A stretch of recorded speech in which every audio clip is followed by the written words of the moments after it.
আমরা সবাই কিন্তু সাধারণত আমাদের যে কোনো স্পেশাল দিন উপলক্ষে কেনাকাটা করে থাকি। বিবাহবার্ষিকীর দিনটাও তো অনেক বেশি স্পেশাল, আর এই স্পেশাল দিন উপলক্ষে শপিং করতে বের হলাম। নমস্কার, কেমন আছেন সবাই? এখন বাজে বিকেল 3:30। আমি শপিং করতে যাওয়ার জন্য রেডি হচ্ছি। বাইরে যাব বলে কথা, তাও আবার শপিং করতে একটু তো সাজুগুজু করবই। তাছাড়া সাজুগুজু করতে আমার ভীষণ ভালো লাগে।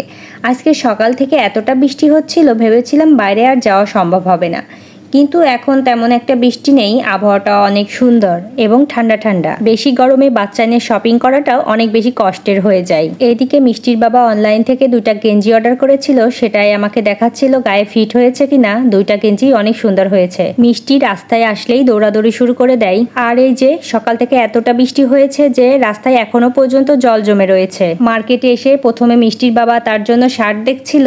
আমার জন্য তো গত সপ্তাহেই শাড়ি কিনেছি, আর আজকে তার জন্য কিনবো। মূলত এটা আমি তাকে গিফট করছি।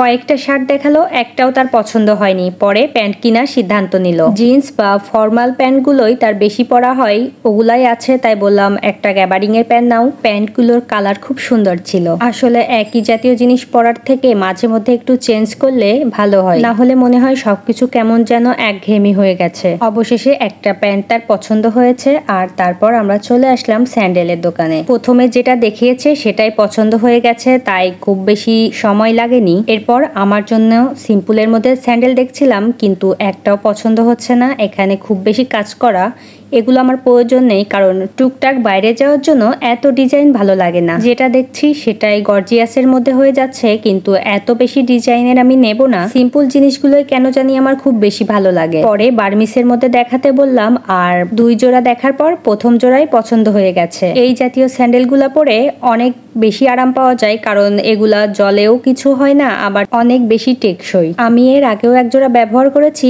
অনেক দিন গেছে। মিষ্টি পাখির জুতা কেনার জন্য আবার অন্য আরেকটা দোকানে চলে আসলাম। ওই দোকানের জুতাগুলো খুব বেশি পছন্দ হয়নি। আমাদের দুজনের চেয়ে কয়েক গুণ বেশি সময় লেগেছে মিষ্টির জুতা কিনতে। বাচ্চাদের জুতা কিনতে অনেক বেশি ঝামেলা। পছন্দ হয়তো পায়ে হয় না, পায়ে হয়তো পছন্দ হয় না। সে আবার একটু হাঁটাহাঁটি করে দেখছিল কেমন লাগছে। জুতার দোকান থেকে বের হয়ে মিষ্টির বায়না সে চশমা কিনবে। চশমার দোকানে আসলাম, দোকানদার একটা চশমা তাকে পরিয়ে দিতে এত খুশি কি আর বলবো। আমাদের পাকনা বুড়ি একটা। মার্কেট থেকে বের হয়ে চলে আসলাম কেকের দোকানে। একটা কেক অর্ডার করব বিবাহবার্ষিকী উপলক্ষে। সবচেয়ে ভালো হতো বাসা থেকে ডিজাইনটা সিলেক্ট করে আনলে, কিন্তু মনে নেই, তাই কি আর করার, এখান থেকে একটা সিলেক্ট করে দিলাম। আজকে অর্ডার দিয়ে গেলাম, আগামীকালকেই দিয়ে দেবে। তবে খুব ইচ্ছা ছিল মনের মতো একটা ডিজাইন তৈরি করব, কিন্তু সেটা আর হলো না। এখন এখান থেকে সরাসরি চলে যাব বাসায়, কারণ বেশ অনেকটাই রাত হয়ে গিয়েছে।